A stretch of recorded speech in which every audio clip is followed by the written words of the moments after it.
According to my item analysis, 95% got numbers 1, 2, 4, and 5 correct. And 7. So it looks like number 9 is the first one we really need to talk about. All right. Let f be the function defined above for what value of k is f continuous at 2. Okay, so what I'm going to do is review topics as we talk about the problems, okay? Did you just turn it in today? Yeah. Oh, it's not back today. Yeah, I don't have it back yet, but just go off the answers you have in there. All right, so again, I'm trying to help you think of the problems in the way I do. Okay, not differentiable, continuous. There's 2 parts. The only thing for continuous is that they need to meet at the same value. And I look at this and I'm like, okay, if k is a value, it's not even 2 functions connecting. It's 1 function, and I'm anticipating 2 comma k is going to fill in some void in the graph above. You remember that? Remember doing this? So what should I do? Well, they say x can't equal 2, but I really want to plug it in. Ready? What's 2 times 2 plus 1? Say 5 times 0 over 0. Uh-oh. 0 over 0. Indeterminate. It's not a limit question, but it kind of is. How can I find out what value, even though it's not existing on this graph, how can I find out what value would be needed to fill in that open circle? Now, I know it's an open circle, and so do you. Because when we got 0 over 0, removable discontinuity, remember that? Hole, connected graph, led to a hole. How do you find the location of the hole? So the limit is x goes to 2. Yeah. The limit is x goes to 2. Okay. Factors cancel. We have what's called the extended function. Plug in 2. What's 2 times 2 plus 1? 5. 2 comma 5 is the location of the hole, the removable discontinuity. Why do we call it removable? Because we were able to kind of remove the factors that caused the problem, right? So 2 comma 5 is the location of the hole. I'm just drawing a graph. This is actually linear, but I don't care what it looks like. 2, 5. So what value of k would make this continuous? When x is 2, k needs to be 5 to make that a continuous function, fill in the hole. Right. Questions on that? All right, 9.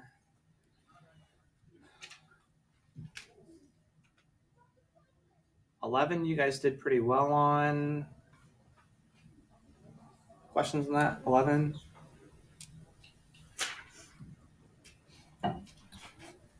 $14, I have 76% got it right.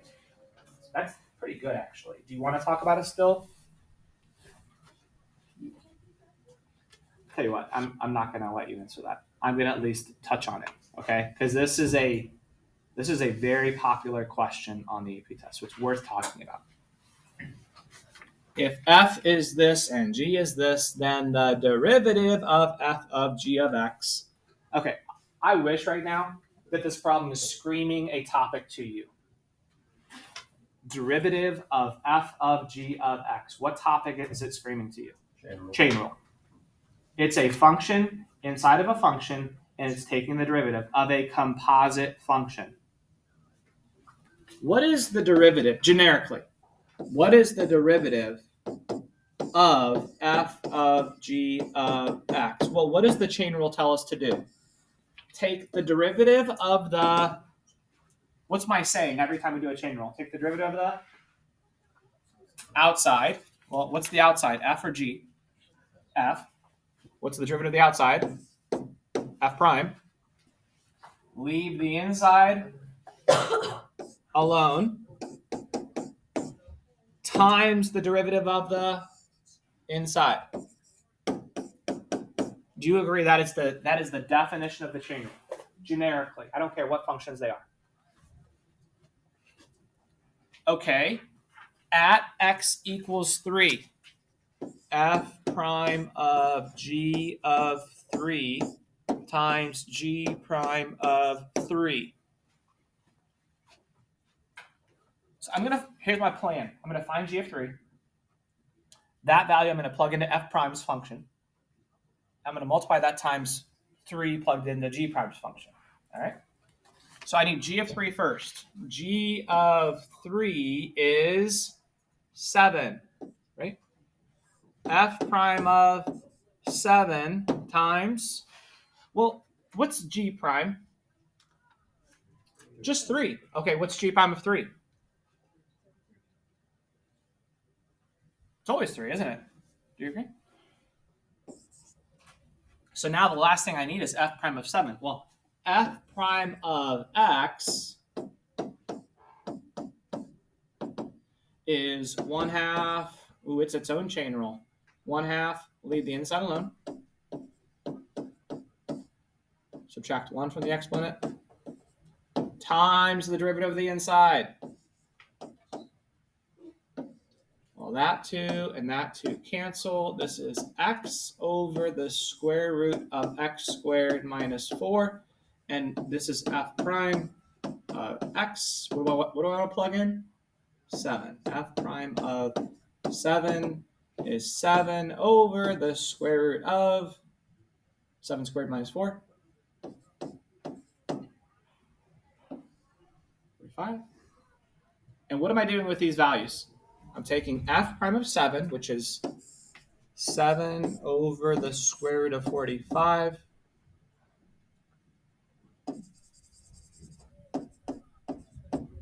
times 3.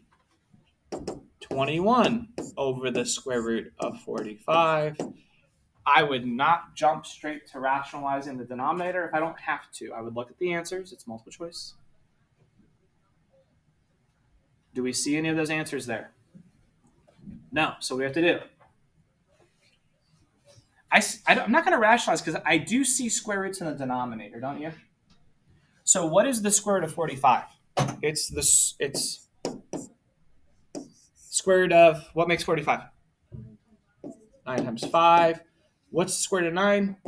So 21 over 3 radical 5. The 21 and 3 make 7 over radical 5. Is that an answer? 7 over radical 5. Number 14 is A.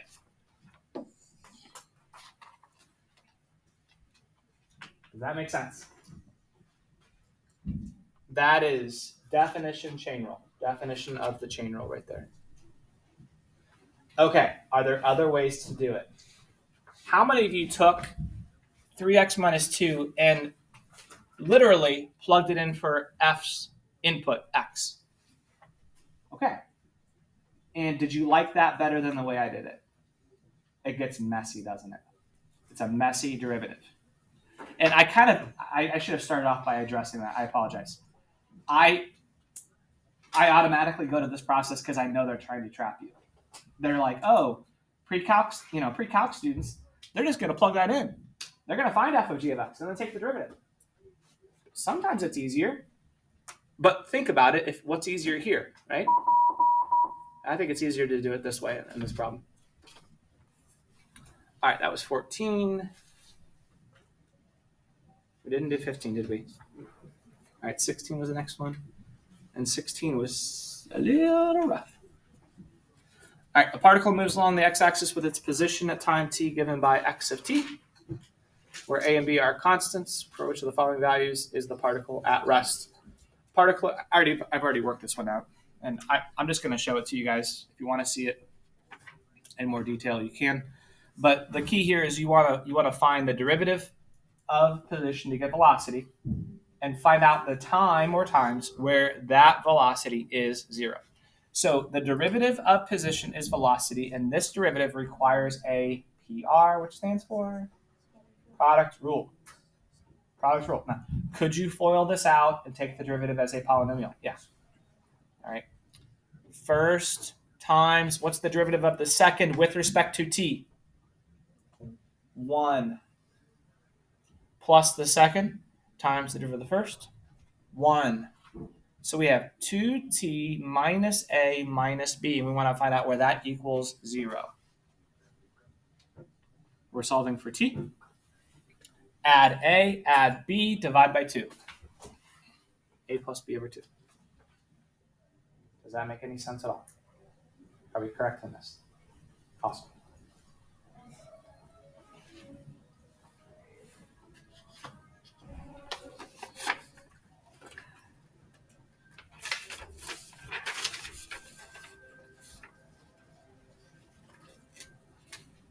All right, 19 was the next one I saw people had issues with. Actually, I had a lot of people ask me in class about 18.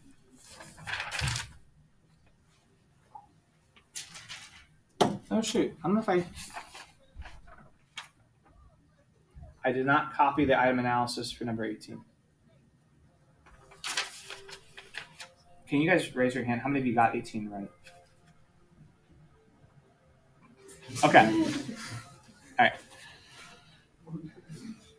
Okay. You probably do not remember me talking about this early in the year. We did limits. It's kind of a while ago. All right. Then what was after limits? First of all, what was a limit? A limit was the intended height of a function, right? Intended height of a function. Does the limit still exist if there's an open circle where the function is connected? Yes. Okay. Then we went into chapter 3. Actually, section 2.4 was the beginning of it. But then in chapter 3, we really hit it hard.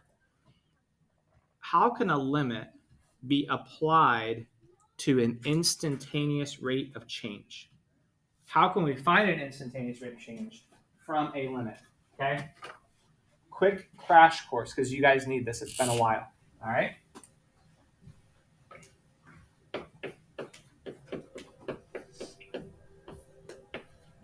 What's this? Average rate of change between A, f of A, and B, f of B. Yes? Slope. Average slope, not instantaneous slope. All right. Well, then we made it fancy. Instead of calling the point A, f of A, and B, f of B, we called it x, and then a point over here, x plus h.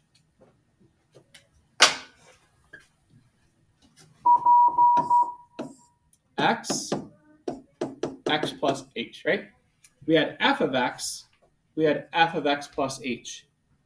The slope between these two is f of x plus h, right here, minus f of x, right here, over x plus h minus x. Do you agree this is f of b minus f of a over b minus a, just fancy? Yes? But every time we did this, we're like, oh, well, okay, what's x minus x? 0. What's left in the denominator? H. So a fancy average rate of change function was this. Is this a derivative?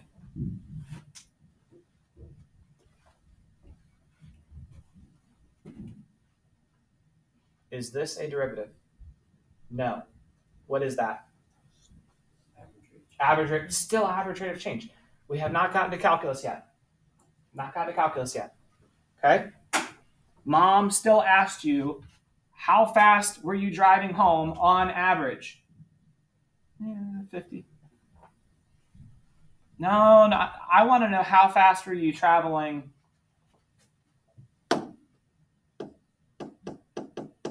between here and here. What did she just do to h?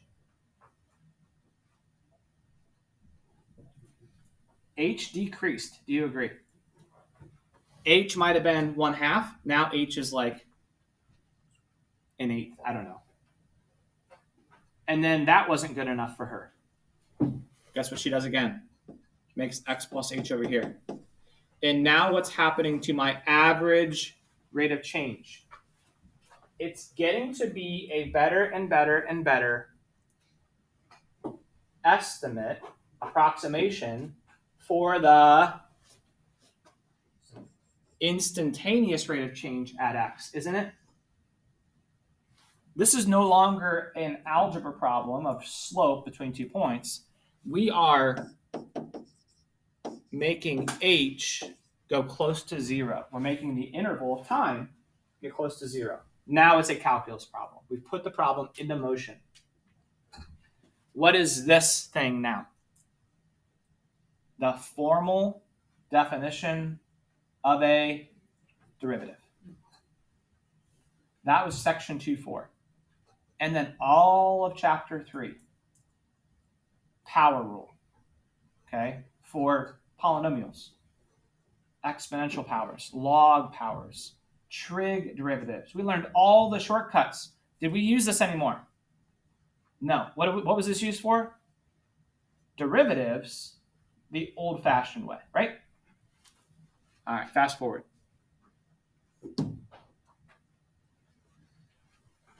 You need, I'm telling you right now, because in that time when we were doing limits, I said there will be a time on the AP test where they're going to set this up, and you need to look at that and recognize exactly what they're asking you to find and say, no, I'm not going to do it the way you want me to. I'm going to do it another way. What is this? This is the setup for the formal definition of the derivative of what function? ln of x when x equals 4. Do you all agree with that? F of x plus h minus f of x over h. Oh, it must have been ln of x, and they plugged in 4 for x. Do you agree? And isn't this asking you to find the derivative at 4? Kind of an ugly way. I mean, good luck trying that. Good luck trying it, right? I mean, you're going to try some ln rules. You're going to try some other stuff. It gets messy. You know what you're going to say? I'm not going to do it that way. All right? I'm going to do it another way. I know the derivative of ln of x. What is the derivative of ln of x? 1 over x. What's the derivative of that at 4? 1 over 4. Okay? This test is heavy in conceptualization. Heavy in conceptualization. Very light in calculation. All right? So you need to be able to look at a problem and understand the concept of what they're trying to get you to do. That's why it's a difficult test for students. All right? We do calculus. We practice calculus. I hope you recognize that as a teacher, I try to help you conceptualize it the whole year. That's why you guys were mad at me a lot at the beginning of the year. You got mad at me. I remember that. Just tell me how to do the problem. Just tell me how to, just tell me how to do it, right? You have to understand the concept along the way. You have to, or else you're not going to do on this test. Does that make any sense? How could this change?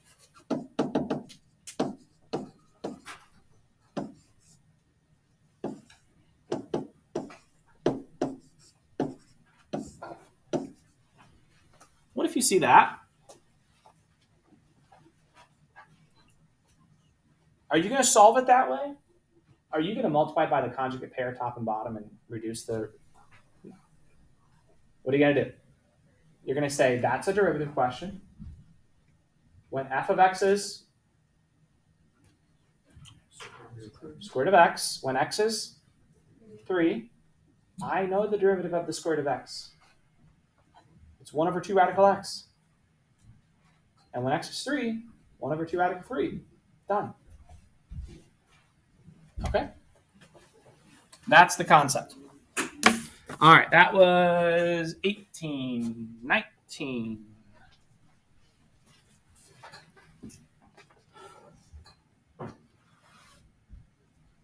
This one is only a 66% correct.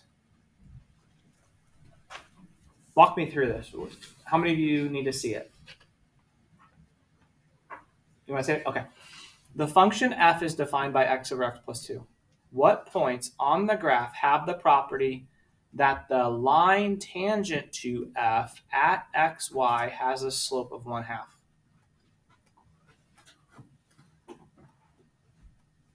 Those of you who got it right, what would you do here? What did you do here?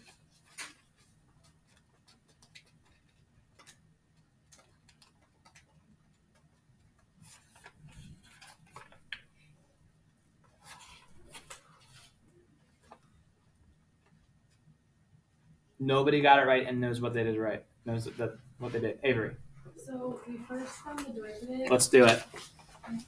Sorry to cut you off. I want to make sure this is good because I know people still struggle with push roll. What'd you get for this, Avery?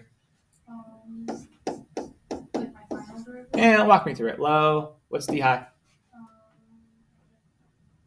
Okay, I put x plus 2 minus x. Oh, that's. Yeah. Times. Yeah. D high minus high, and then d low is 1. All over. All right. Something I got mad at you guys early in the year for.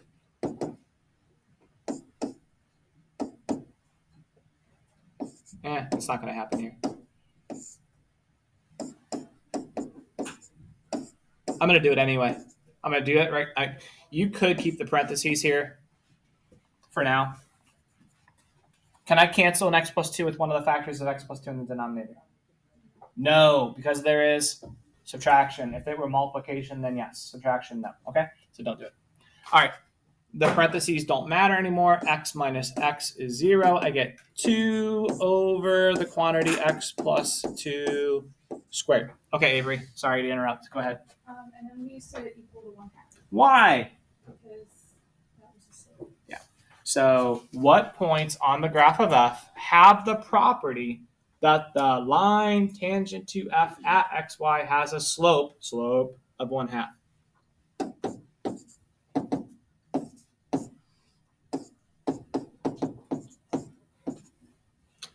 Avery, did you cross multiply here? No, What'd you do? I guess that's right. Okay. Ready? I'm going to cross multiply. What do I do next? Square root. Plus or minus or no plus or minus? Huh?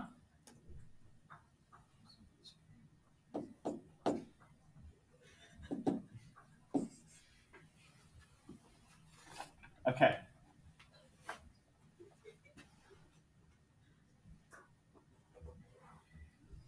Agree or disagree? Why? Why?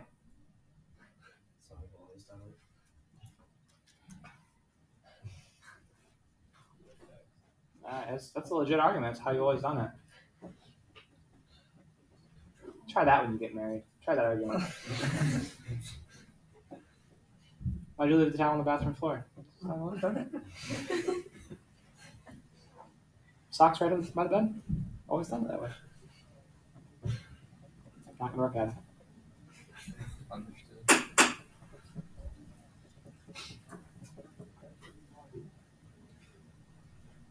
Do you have an argument for it?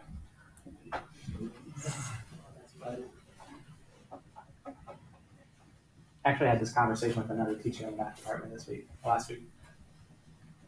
Whether the square root of 4 was 2 or negative 2, or both. And why sometimes it's 2 and sometimes it's plus or minus 2. We've had this talk, right? Yes?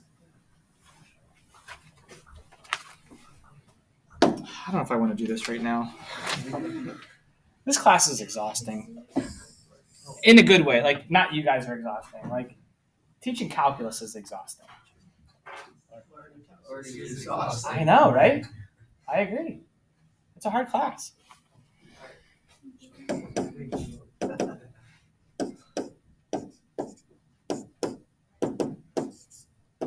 These are different.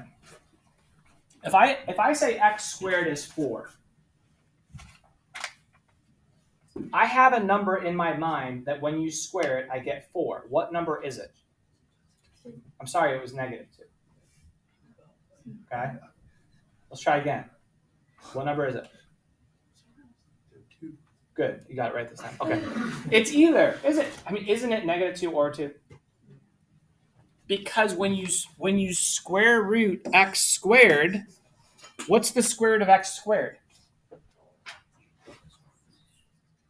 What number was the number in my mind was x? Do you agree with me? I'm not talking about the right side. I'm talking about the number in my head. When you square it, you get 4. What number was in my head? Sometimes it was the positive x. Sometimes it was the negative x. Do you agree? Because the x in my head was, so really it was, wasn't it plus or minus x equals 2? I'm trying to wreck you a little bit, okay? No offense. You've been taught something a certain way, and no offense to any teacher. The math department here is amazing. Your teachers you've had up until this point have been amazing, all right? They really have. I think this is something that falls through the cracks sometimes. No fault to our teachers. It's a weird, complicated topic. Do you understand why this is the correct way to think about it? Now, what is the next step every teacher ever does? Actually, they don't even do this step, actually. What do they jump straight to? X equals plus or minus 2. They jump from here to here. Why? Because we're solving for x. Do you understand, though, this is the correct intermediate step that never gets shown? What number was inside my head? It was either 2 or -2. Right? Are you with me? But what's the square root of 4?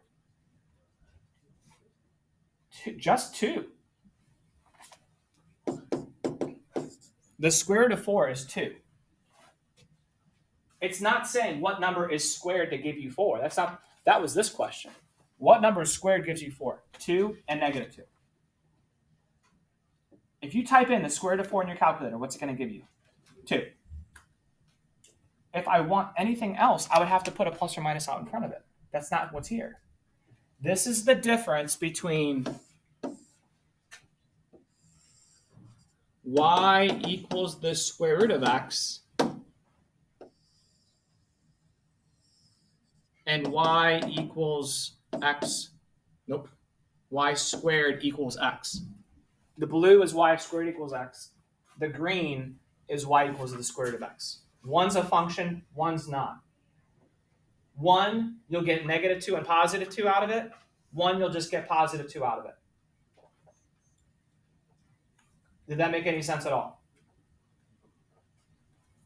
Back to the story.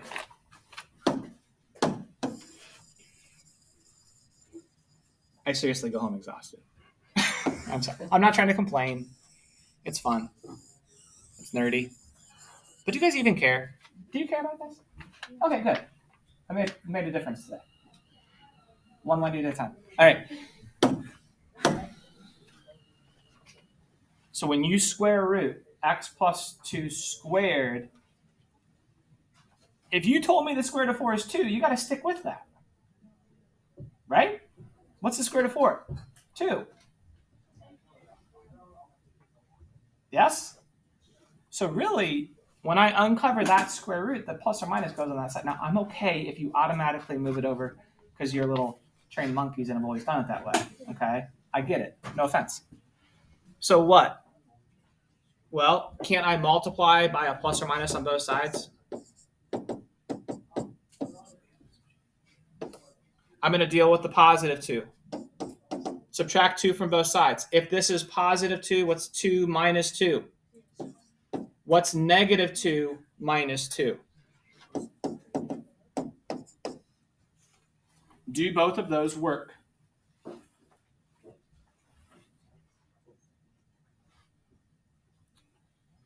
Yes? Do they both satisfy having a slope of 1/2? Yeah, we solved it that way, right? are both points on the original function? Well, let's check. When x is 0, y is 0. When x is -4, -4 over -2, -4 comma 2. There's another point on that graph, isn't it? Okay. Is it letters? I'm trying to remember letter C. Let's see. If you got it wrong, it looks like you guys answered letter A mostly. Letter A mostly. Was it the square root issue? So that was a worthwhile conversation. Tony, you're bobbing like in your chair, just like naturally, but it looks like you're agreeing with everything I say today. That's the point. And it makes me happy. What are you actually thinking about, though? Calculus. Calculus? I actually was agreeing that time. Were you? Mm. Thank you. Please help me out. Please make my life worthwhile today. Did that help at all? Yeah. Did it really make any sense? Yeah. Okay.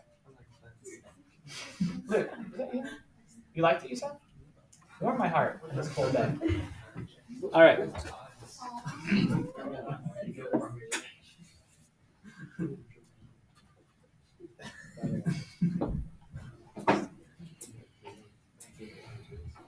All right, I have the work for this one. If you guys want to, can we walk to 22 was really bad.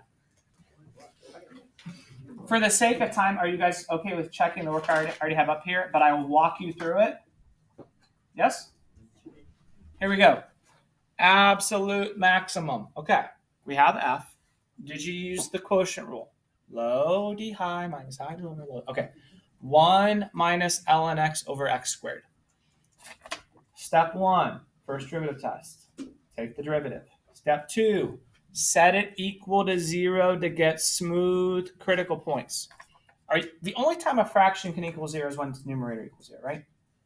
Did you set the numerator equal to 0? Be honest with me. Did you get that far?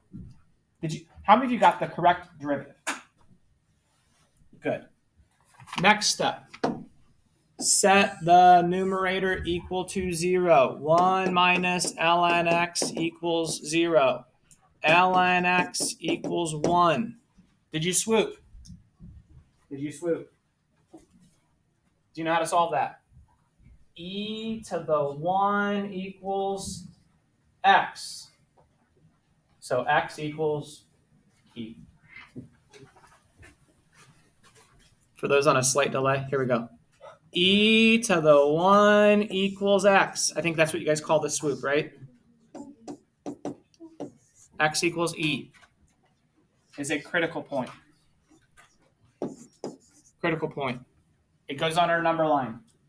It gets tested. Are there any other critical points? Well, how about when back up. How about when the derivative doesn't exist? This derivative will fail to exist when x is 0 or when the original, its point's not on its domain, right? What was the domain of the original? Well, x can't be 0 because that would have division by 0, and you can't have a derivative where the function isn't smooth and continuous. Do you know ln of x's domain? You should. We talked about it this year in one of those long, drawn-out Mr. Westphal, blah, blah, blah, blah, blah speeches. Do you remember the domain of ln of x? Greater than 0. Greater than 0. Do you agree?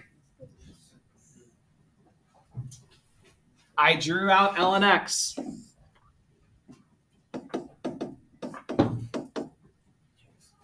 And we played the game of e to the blank is x. Right? We pretended e was 3. Yes? What's 3 to the 0? When y is 0? X is 1. When x is 1, y is 0. That was a point. And then 3 squared when y is 9. When y is 2, x is 9, and so forth. 9, 2. And then like that. And then what about over here? Oh, yeah, it's getting fractional. Like x is getting fractional as y became negative. All right? So domain is x is greater than 0. So I'm not even going to pay attention to the other critical points. E is my critical point. Test in the derivative before and after. You'll verify that it is a maximum there at E, comma, what's ln of E? What's ln of E? Ln of E? 1 over E. 1 over E is your y value. Good talk. All right. The only thing you guys need to do tonight, you're going to have to Google this because, again, I don't think my link's going to work. Google the free response rubric for numbers 4, 5, and 6. Let me show you what you're looking for real quick. Do not leave. Here's what you're looking for. All eyes up here. This is called the free response rubric. Point value, 2 points for part A, 2 points for part B, and it tells you what was needed to get points. Google 2012 practice test, AP Calculus practice test, free response rubric, okay, and score 4, 5, and 6. Do you understand what I'm asking you to do? Awesome. Have a wonderful day.